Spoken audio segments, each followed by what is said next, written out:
Jangan mau dibelenggu oleh apapun, jangan mau dipaksa oleh apapun, bebaslah. Bebaskan dirimu. Jangan sampai relasi kita dengan orang lain itu relasi perbudakan yang harus ikut saja apa keinginan dia. Nah, ada 3 keyword, ada 3 kunci kalau kita ingin membahas personalisme atau kepribadian manusia. Cirinya persona itu 3. Yang pertama kebebasan, yang kedua subjektivitas, dan yang ketiga kreativitas. Ini 3 keyword ini penting kita pahami ya. Yang pertama kebebasan, yang kedua subjektivitas, yang ketiga kreativitas. Kebebasan tentu saja jadi kunci. Orang yang tidak bebas, ya tidak akan mampu dia tegak jadi dirinya sendiri. Jadi untuk bisa menuju subjektivitas, kita memerlukan kebebasan. Untuk bisa membangkitkan kreativitas, kita perlu kebebasan. Jadi kebebasan itu penting untuk subjektivitas, untuk kreativitas. Subjektivitas juga begitu. Subjektivitas itu berarti kita tegak sebagai subjek. Kita jadi diri kita yang sejati. Ini kan subjektivitas. Untuk menjadi diri kita yang sejati tentu saja prasyaratnya 2. Kebebasan dan kreativitas. Tidak mungkin kita jadi manusia yang berdiri sendiri atas nama kita dengan identitas diri kita kalau kita tidak bebas.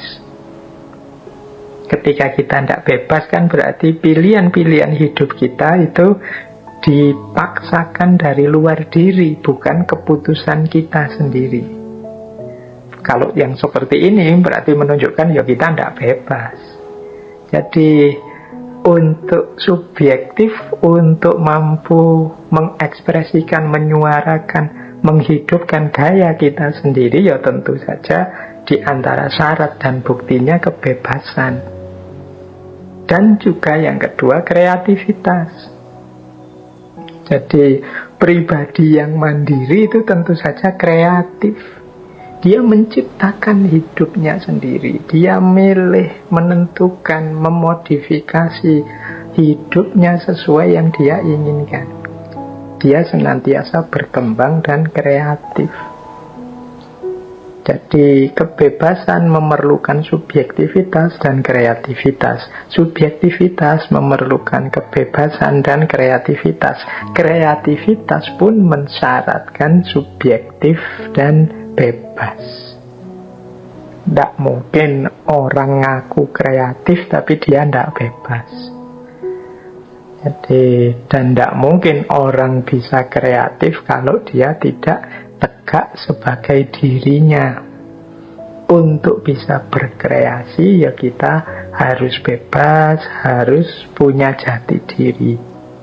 Inilah 3 kunci kepribadian yang sejati, yang otentik. Dia bebas, dia subjektif, dia kreatif. Nah, khusus tentang kebebasan ini, sebagaimana semua filosof eksistensialis, yang menurut Birjaev ini adalah kunci yang paling utama menjadi manusia. Kata Birjaev, kepribadian itu tidak hanya berhubungan dengan kebebasan, tapi bahkan tidak mungkin ada tanpa kebebasan. Untuk mewujudkan kepribadian berarti harus dicapai kebebasan batin. Kebebasan batin itu pembebasan manusia dari segala determinasi eksternal. Jadi ini kebebasan. Nanti mungkin ada yang tanya, lupa, tapi nanti gimana kita menghadapi tadi keterbatasan-keterbatasan alamiah? Mungkin secara normal kita terbatasi oleh alam, tapi dengan bekal kebebasan dan kreativitas tadi, halangan-halangan, determinasi-determinasi natural itu bisa kita carikan jalan keluarnya. Secara normal sih misalnya begini, kita tidak bisa kan terbang, kita tidak bisa di dalam air berjam-jam dan lain sebagainya. Tapi dengan kebebasan dan kreativitas kita berpikir, kita bisa menciptakan alat untuk misalnya di dalam air berjam-jam, bisa berminggu-minggu, berbulan-bulan lewat kapal selam. Kita bisa jalan di atas awan lewat pesawat. Ini kan sesuatu yang melampaui halangan atau hambatan-hambatan natural. Ini bisa terjadi ketika kita punya karakter bebas. Jadi ketika kita bebas dari determinasi-determinasi atau paksaan-paksaan di luar diri, saat itulah kita bebas. Kalau kita sudah bebas, kita bisa kreatif. Kalau kita kreatif berarti kita bisa membangun diri kita sesuai yang kita inginkan. Nah, itulah hubungan antara kepribadian dan kreativitas dan kebebasan. Kebebasan itu kata Birjaev, ini nanti beliau mengaitkannya dengan keimanan, dengan ketuhanan. Kata Birjaev, kebebasan itu, makhluk yang namanya kebebasan ini, dia dari sisi waktu sama abadinya dengan Tuhan, sama azalinya dengan Tuhan. Ini mungkin kalau dalam teologi seakan ini salah satu bagian atau sifatnya Tuhan. Buktinya apa? Loh, Tuhan yang bebas inilah nanti yang menciptakan dunia dan manusia.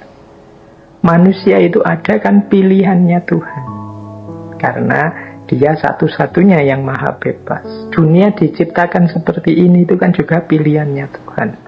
Jadi kebebasan ini sifatnya ilahiyah. Dia jadi karakternya Tuhan.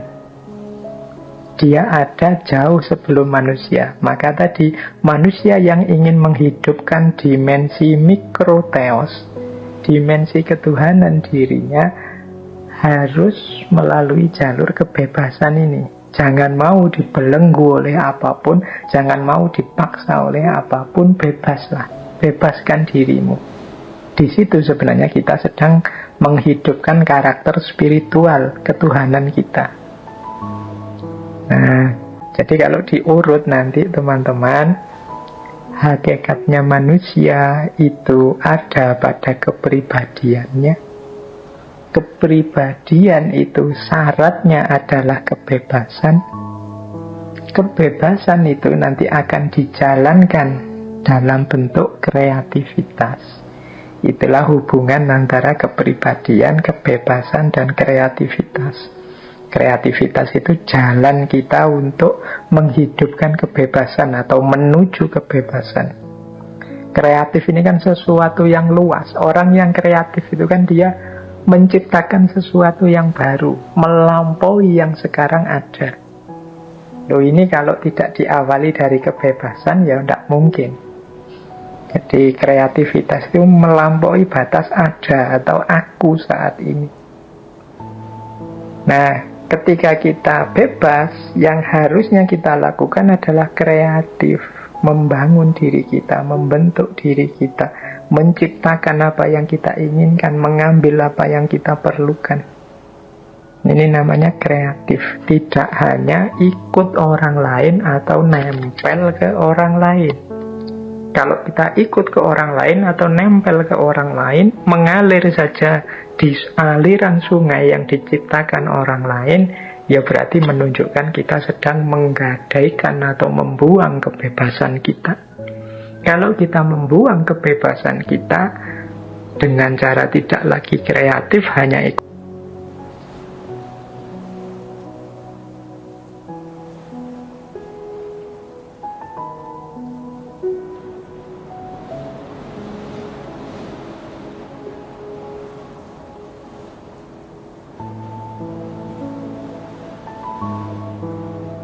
menyebut orang lain, itu nama lain. Kita sedang menghancurkan kepribadian kita.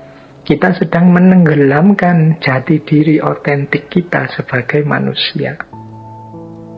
Inilah nanti dasarnya Berdyaev sangat kritis, sangat tidak suka dalam struktur yang sifatnya menindas, perbudakan, otoriter, dan lain sejenisnya.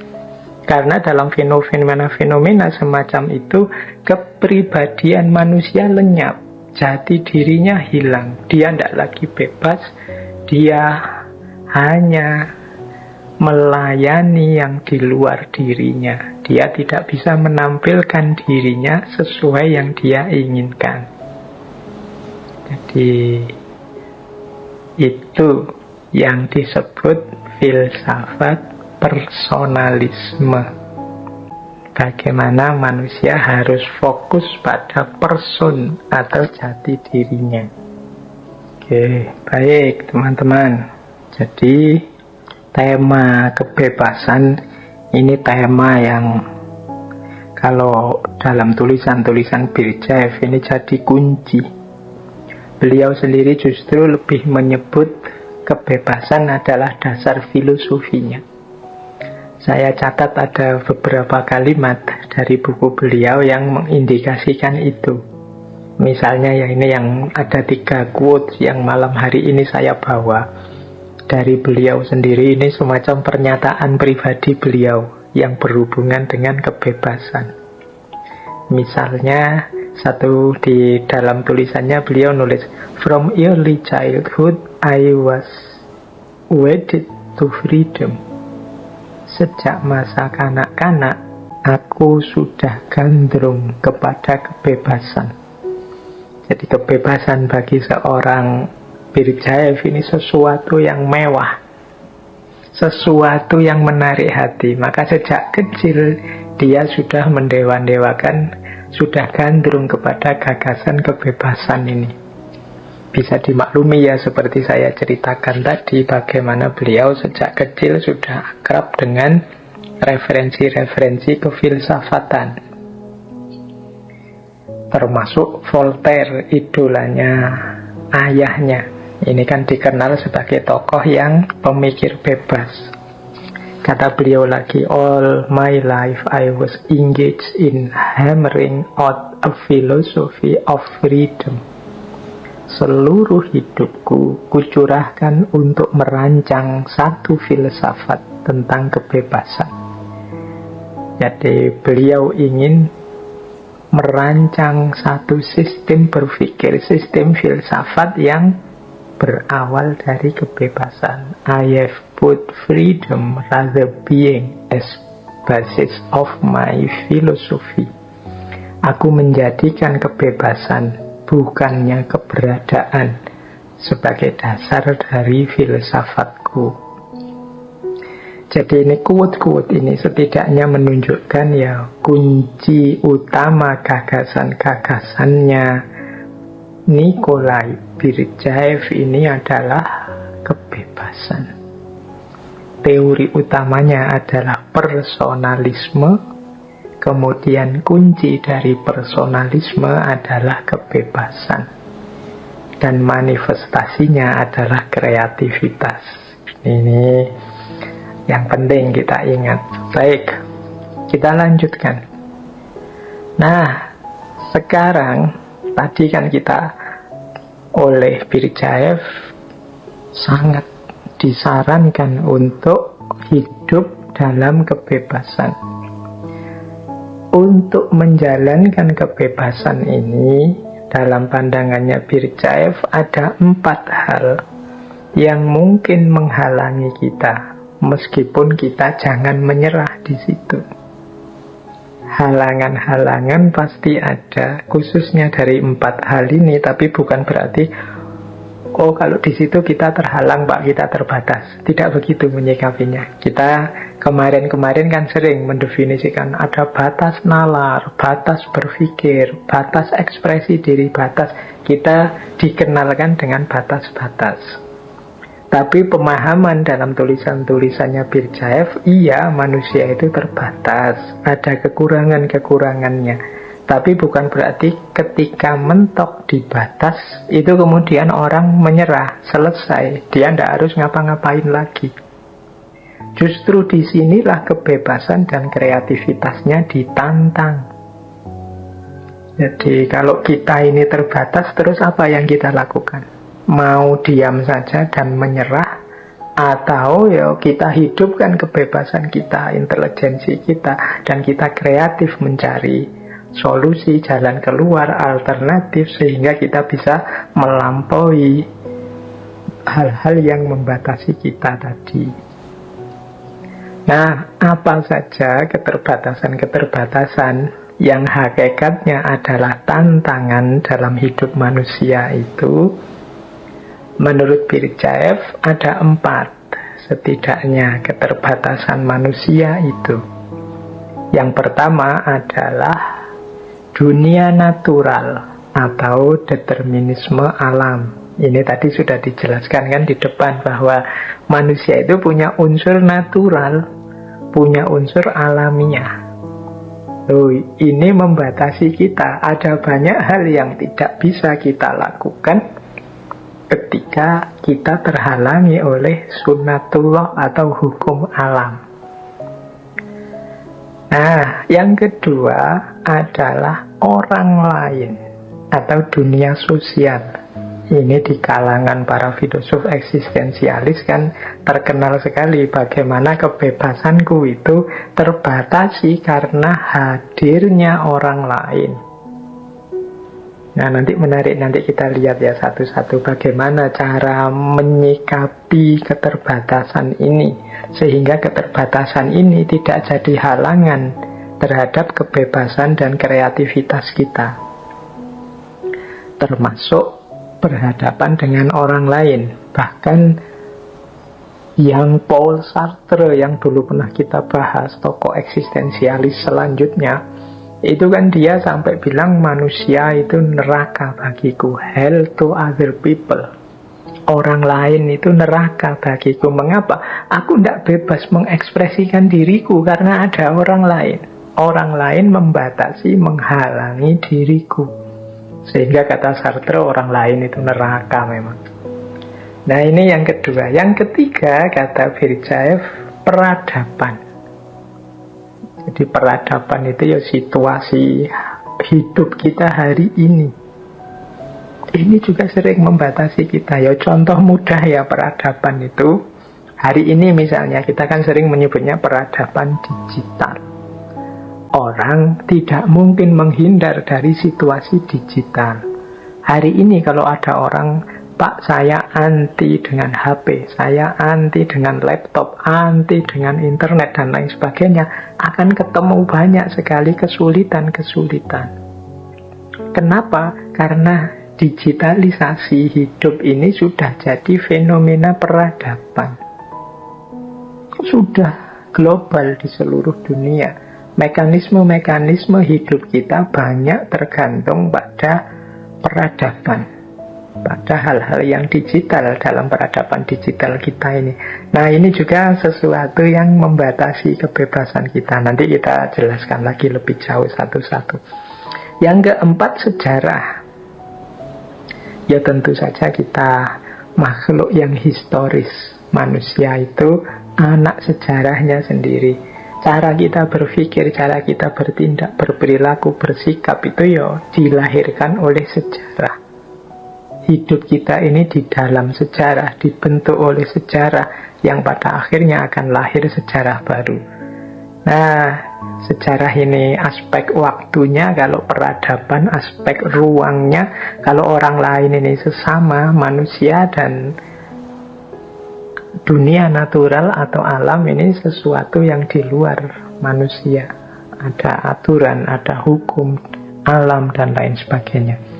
Ayo kita lihat satu-satu ya. Yang pertama, kalau tentang yang natural tadi, dunia alam, ya mau tidak mau kita harus menerimanya, meskipun manusia dengan akal budinya bisa mensiasati bisa mengambil pelajaran, bisa merumuskan teknik-teknik untuk menyikapi dunia natural. Ya contoh dari saya yang mudah tadi kan, manusia normal, biasa, tanpa dimodifikasi apa-apa, ya tidak bisa dia jalan di atas awan, tidak bisa dia menyelam di dalam air selama berhari-hari, berminggu-minggu. Tapi dengan akal budi, kebebasan, dan kreativitasnya, dia bisa bikin teknologi kapal selam, bisa bikin teknologi pesawat terbang, dan lain sebagainya. Harusnya sih, kalau manusia itu terpisah oleh jarak, ya dia tidak bisa berkomunikasi tanpa alat, tanpa apapun. Tapi dengan kreativitasnya, manusia bisa mengatasi jarak ruang. Bahkan bisa mengatasi ketidakmungkinan bertemu, misalnya lewat Zoom, lewat kajian semacam ini. Ini kan kecanggihan manusia.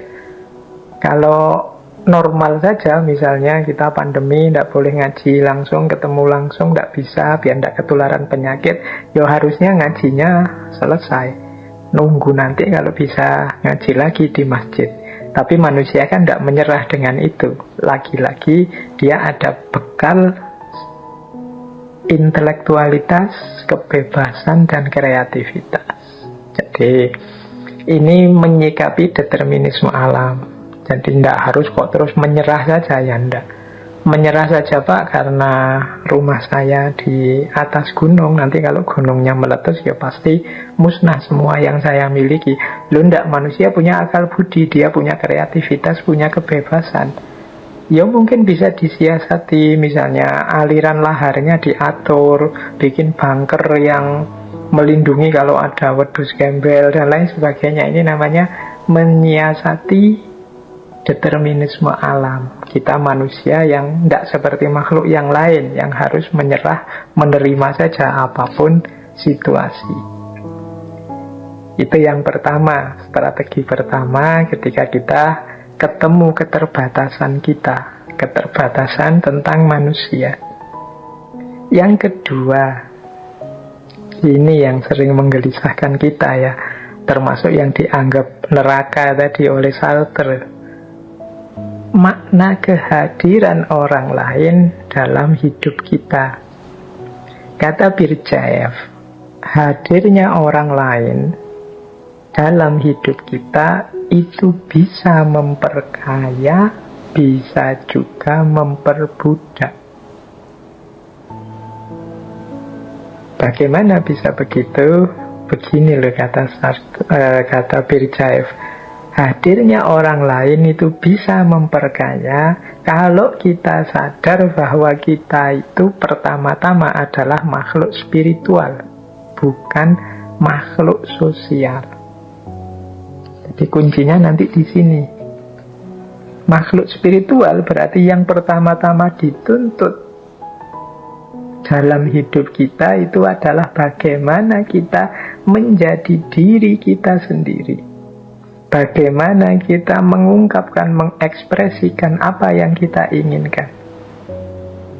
Orang lain nanti juga begitu, mengekspresikan apa yang diinginkannya. Kita bersama-sama mengungkapkan, mengekspresikan apa yang kita inginkan. Dari situlah nanti corak masyarakat kita terbentuk.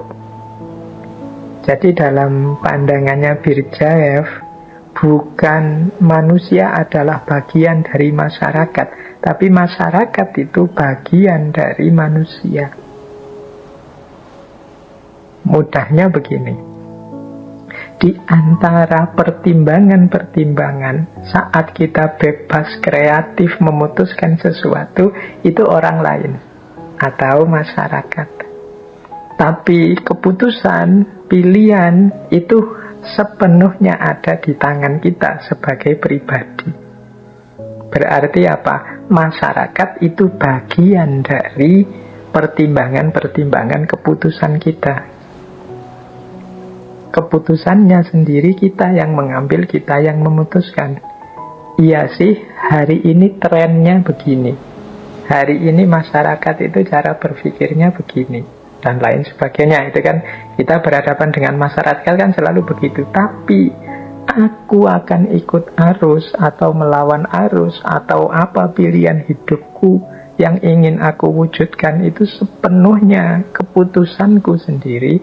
Inilah namanya orang yang sadar hakikat dirinya adalah makhluk spiritual, bukan makhluk sosial. Orang yang sadar hakikat dirinya makhluk sosial itu orang yang mendahulukan kepentingan sosial dibandingkan aspirasi pribadinya. Ini situasi seperti ini banyak kita bahas bulan-bulan lalu. Misalnya ketika kita membahas tentang people pleaser, banyak di antara kita yang hanya ingin menyenangkan masyarakat, hanya ingin mengikuti situasi atau norma di tengah masyarakat, tapi mengorbankan jati diri kita. Ini lebih kuat kesadaran sebagai makhluk sosial. Maunya Birjaev tidak begitu. Harus lebih kuat kesadaran kita sebagai makhluk spiritual, bahwa kita bagian dari masyarakat. Membacanya adalah masyarakat bagian dari kita, bukan kita yang menjadi bagian dari masyarakat. Karena kalau membacanya kita bagian dari masyarakat, berarti apa saja yang terjadi di tengah masyarakat harus kita ikuti. Ya tentu saja akhirnya kita jadi manusia yang tidak eksis. Dunia sosial kita mungkin eksis, masyarakat kita mungkin eksis, kita sendiri yang tidak eksis. Kita sebagai pribadi tidak kelihatan, yang kelihatan masyarakat kita. Nah ini yang menurut Birjaev harusnya tidak kita lakukan. Kita itu harus kuat di aspek pribadi kita sebagai aku, bukan sebagai kami. Aku yang lain yang di luar diriku yaitu mungkin pertimbangan saja, tapi keputusan apapun yang aku ambil itu keinginanku, suara hatiku, aspirasiku. Inilah cara memposisikan orang lain dalam pandangannya Birjaev ya. Karena dia memang filosof eksistensialis, fokusnya pada pribadi manusia yang menjadi dirinya sendiri. Orang lain berarti harusnya tidak menghalangi ekspresi diri. Jangan sampai relasi kita dengan orang lain itu relasi perbudakan. Relasi perbudakan itu ya berarti kita diseret oleh dia, diposisikan sebagai budaknya dia. Budak itu kan yang harus ikut saja apa keinginan dia, keinginan mereka. Atau sebaliknya, kita yang memperbudak mereka, kita yang memperbudak dia. Ini struktur yang tidak sehat, kata Birjaev. Relasi perbudakan dalam kehidupan bermasyarakat ini tidak sehat. Kalau bisa ya relasi yang saling memperkaya. Ada banyak orang dengan berbagai aspirasi, ini tambahan perspektif bagiku. Oh, ada orang yang gayanya begitu, cara berpikirnya begini, keputusannya seperti ini, yang sana keputusannya seperti itu, macam-macam, ragam. Kita lihat masyarakat seperti ini kan terus kita jadi kaya dengan pertimbangan, kaya dengan perspektif. Nah, keputusannya kemudian ya sesuai aspirasiku, sesuai keinginanku. Oh, kalau menurutku yang benar itu, menurutku yang pas ini, yang aku ikuti ini, dan lain sebagainya. Jadi bukan karena kita terpaksa atau dipaksa. Relasinya harus pengayaan, bukan perbudakan. Itulah hubungan ideal kita dengan orang lain. Ini yang dimaksud melampaui batasan, melampaui halangan dalam hidup. Halangan ketiga yang tadi sering menghalangi hidup kita itu peradaban. Ini sebelum kita menjelaskan panjang lebar bagaimana strategi kita mengatasi halangan kebebasan dari peradaban ini, Birjaev membedakan antara peradaban dengan kebudayaan. Peradaban itu, kata Birjaev, adalah perwujudan ikhtiar manusia untuk menanggapi keharusan-keharusan yang dituntut oleh alam. Peradaban itu karya manusia untuk memenuhi kebutuhan karena tuntutan alam. Respon manusia terhadap hukum alam tadi, ini nanti melahirkan peradaban. Tadi kan di yang pertama kita terhalang oleh hukum alam, oleh sunatullah. Tapi manusia yang kreatif bisa mengatasi hukum alam. Disitulah lahir peradaban. Dulu orang melakukan perjalanan jauh naik kuda atau jalan kaki, sehingga kebutuhan mobilitasnya terbatas. Semakin tinggi tingkat kita harus sering berinteraksi, kita butuh lebih mobile lagi. Lama-lama muncul kendaraan, mungkin kereta, sampai mobil, sampai kereta api, sekarang pesawat terbang. Ini kan namanya situasi peradaban. Jadi karya-karya manusia yang dihasilkan untuk memenuhi tuntutan alam. Teknologi IT, digital teknologi yang sekarang luar biasa itu berkembang, itu kan peradaban. Maksudnya apa? Dia karya manusia untuk memenuhi kebutuhan. Ya kalau teknologi informasi, ya kebutuhan komunikasi, kebutuhan informasi. Itulah peradaban. Jadi berhubungan dengan tuntutan alam. Beda dengan kebudayaan. Kalau kebudayaan itu karya kreatif manusia yang berhubungan dengan kebutuhan spiritualnya. Kebutuhan untuk eksis, kebutuhan untuk unggul, kebutuhan untuk jaya, kebutuhan untuk menang, kebutuhan untuk nyaman, dan lain sebagainya. Ini kalau di Birjaev ini namanya kebudayaan. Jadi biasanya perubahan peradaban itu melahirkan perubahan juga dalam budaya. Budaya berpikir, budaya berinteraksi, budaya pendidikan, dan lain sebagainya. Jadi kalau kebudayaan itu karya kreatif yang berhubungan dengan mental dan spiritualnya manusia. Mode-mode spiritualnya. Jadi peradaban yang lahir, peradaban digital IT. Nah, sekarang mode belajarnya berubah. Nah, ini kebudayaan. Mode belajarnya sekarang daring. Mode komunikasinya juga berubah. Kalau dulu ketemu langsung cium tangan, ya sekarang ketemu lewat WA pakai emoticon. Ya, budaya komunikasinya berubah. Ini kebudayaan. Jadi ada beda antara peradaban dan kebudayaan menurut Birjaev. Nah, problemnya apa dengan peradaban dan eksistensi manusia ini? Apa yang menghalangi eksistensi manusia dari peradaban? Menurut Birjaev, seringkali peradaban yang itu hakikatnya hanya alat, hanya media, hanya jalan untuk kita bisa survive dalam kehidupan, tapi kita sering memposisikannya sebagai tujuan. Pada akhirnya unsur-unsur peradaban ini berubah jadi faktor yang membelenggu kebebasan manusia. Jadi peradaban itu kan semula alat kita untuk mengatasi keterbatasan di hadapan alam. Tapi kemudian banyak orang memposisikannya, ya teknologi, unsur peradaban inilah yang jadi tujuan hidup. Sehingga orang terdistraksi ke situ semua fokusnya. Pada akhirnya jadi belenggu untuk manusia. Dia tidak bebas lagi sekarang. Dia dipenjara oleh peradabannya.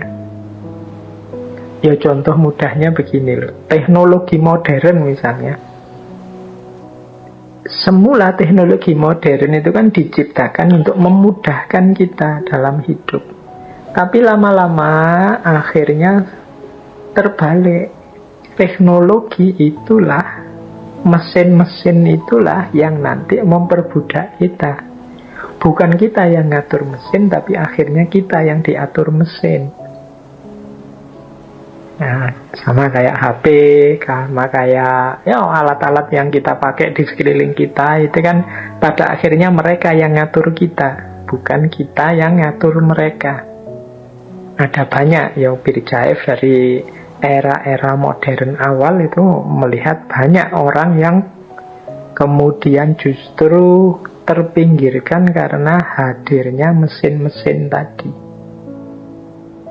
sehingga kemiskinan tambah memuncak dan lain sebagainya. Jadi teknologi modern membuat manusia kehilangan kebebasannya. Pada akhirnya peradaban membelenggu manusia, kebudayaan macet. Akhirnya manusia frustasi, teralienasi itu terasing dari dunianya. Kenapa? Karena kehilangan kebebasan. Jadi inilah halangannya peradaban. Berarti apa? Menghadapi peradaban, ayo memanfaatkan peradaban. Bukan berarti lari dari peradaban, bukan berarti kalau begitu saya anti HP Pak, kalau begitu saya anti laptop Pak. Tidak begitu. Tapi jadikan yang alat sebagai alat, yang tujuan sebagai tujuan. Teknologi itu ciptaan kita, maka kita yang mengendalikan dengan dasar kebebasan hidup. Kita yang mengontrol sesuai prinsip hidup kita yang bebas dan kreatif tadi. Jangan dibalik, kita yang dikontrol mesin, kita yang disetir oleh alat. Jadi kalau kita mampu berlaku seperti ini, ya peradaban tidak akan menghalangi kreativitas dan kebebasan kita. Apapun yang kita inginkan itu terserah kita. Tidak disetir orang lain, apalagi disetir oleh mesin. Kalau mesinnya tidak cocok, ya kita sesuaikan. Mesinnya, bukan kitanya. Itu namanya kita memposisikan alat sebagai alat, bukan alat sebagai tujuan yang membelenggu kita. Jadi ada 3 tadi ya yang sudah membelenggu manusia, yang harus kita lampaui demi kebebasan dan kreativitas. Yang pertama tadi dunia natural, alam. Yang kedua orang lain, dunia sosial. Yang ketiga peradaban. Yang keempat sejarah. Nah, sejarah ini juga sering membelenggu kita. Jadi membuat kita terikat, membuat kita tidak kreatif. Banyak orang yang dibelenggu masa lalu, banyak orang yang tidak bisa keluar dari jeratan sejarah. Ada banyak pandangan yang bilang ya manusia itu produknya sejarah. Tapi Birjaev punya pandangan sebaliknya. Terbalik, bukan manusia itu produknya sejarah, tapi sejarah itu dibuat oleh manusia. It is man that make history. And that's to be supposed that he make history from himself. Manusialah yang membuat sejarah. Berarti dialah yang menciptakan sejarah sesuai dengan dirinya sendiri, keinginannya sendiri. Maka sejarah masa lalu mungkin mempengaruhi hidup kita, tapi bukan berarti kita sama sekali ditelan oleh sejarah. Wong sejarah itu kita yang menciptakan. Berarti apa? Kita terima sejarah yang sudah terjadi, tapi bukan berarti kita dibelenggu oleh peristiwa yang sudah terjadi itu. Karena kalau kita dibelenggu oleh sejarah, kita kehilangan kebebasan kreativitas kita. Wong semula sejarah itu ciptaan kita sendiri. Berarti apa? Ayo kita ciptakan sejarah versi kita sesuai keinginan kita. Sejarah lama ya oke saja buat pelajaran, buat pertimbangan. Seandainya jelek tidak usah diulang lagi di sejarah yang baru yang kita ciptakan. Mungkin di beberapa sesi sering saya ilustrasikan ya, memahami sejarah itu ya seperti kita naik mobil atau naik motor. Sejarah itu kecil saja porsinya, dia hanya spionnya saja. Kaca spion itu kan cuma kecil di kiri kanan kita untuk kita melihat yang di belakang kita yang sudah terjadi.